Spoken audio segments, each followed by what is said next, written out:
moi, je suis pour les réseaux sociaux, il va falloir que je trouve dans mon environnement immédiat des personnes qui ont vécu des situations pareilles, qui sont capables de m'aider à en sortir en fait.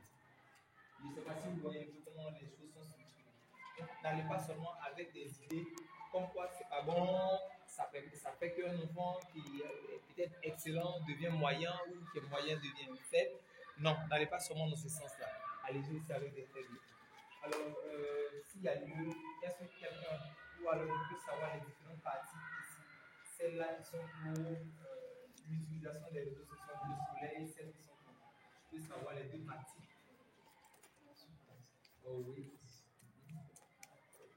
Bon, quels sont ceux qui sont pour? On va voir ça. Ah, voilà. Mister Adou. À part Adou, il y a qui d'autre? Pour. Oui, pour. C'est mieux que tu étais dit. D'accord. Non, D'accord. On a pour les personnes qui sont préparées à l'équipe. Quels sont ceux qui sont préparés à l'équipe? Oui.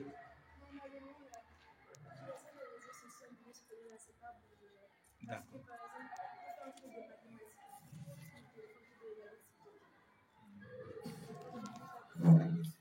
Excusez-moi, je réponds rapidement à un. par exemple, sur classe, et juste pour les au lieu de suivre les réseaux sociaux. Il n'y a pratiquement pas d'argument, c'est ce qu'elle dit. Quels sont ceux qui sont contre? Maintenant, quels sont ceux qui sont pour? J'ai aimé les deux mains. Enfin, elles sont trois? Ah, d'accord.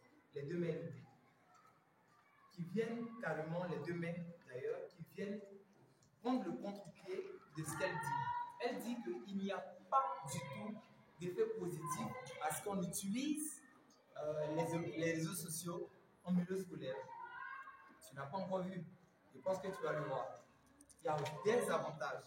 Voilà pourquoi tout à l'heure je prenais cet exemple banal que je ne veux même plus prendre. Je vais prendre tout autre exemple.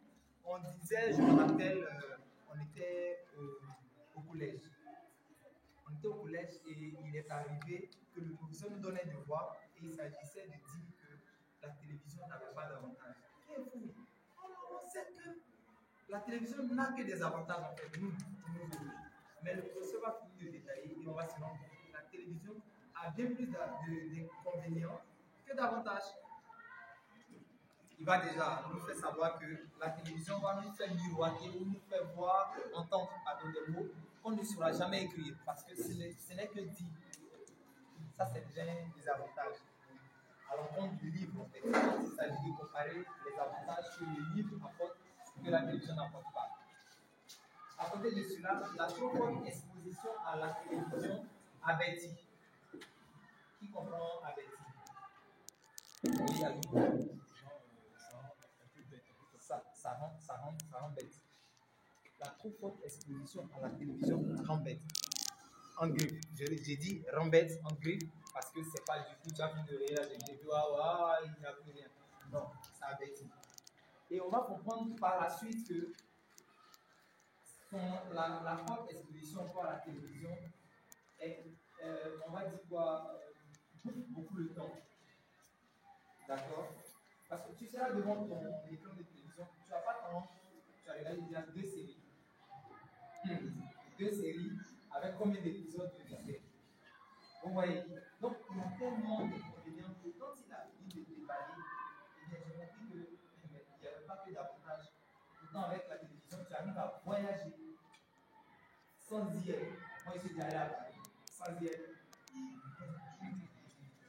Vous voyez un peu, il y a beaucoup d'avantages, mais c'est pour dire qu'il ne faut jamais du premier coup d'œil dire que pour un sujet, pour un thème donné, il n'y a pas d'avantage ou il n'y a pas d'inconvénient. C'est déjà se leurrer.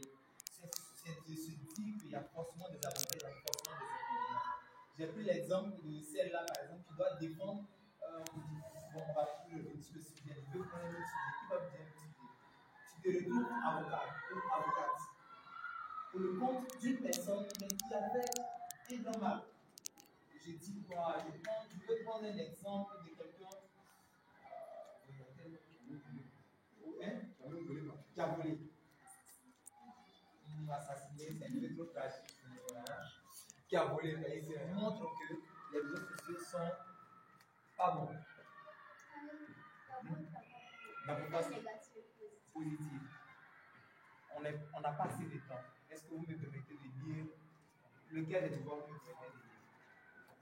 Il faut que je lise rapidement avec le consentement de quelqu'un. Ouais, ordonnez ça pour que je puisse faire ça normalement. Ne vous en faites pas, je ne fais pas cas des fautes que vous allez commettre. Je me tiens debout. Définition. Donc, l'utilisation des réseaux sociaux en milieu scolaire. L'utilisation des réseaux sociaux en milieu scolaire permet aux enseignants d'élargir le champ de compétences technologiques des élèves. Les avantages. Donc, je dis, les avantages des réseaux sociaux en milieu scolaire, il sert à sensibiliser les élèves aux dérives de type cyberharcèlement, cyberviolence ou encore diffamation. D'accord, je n'ai pas vu d'article, donc du coup, je pense à diffamer.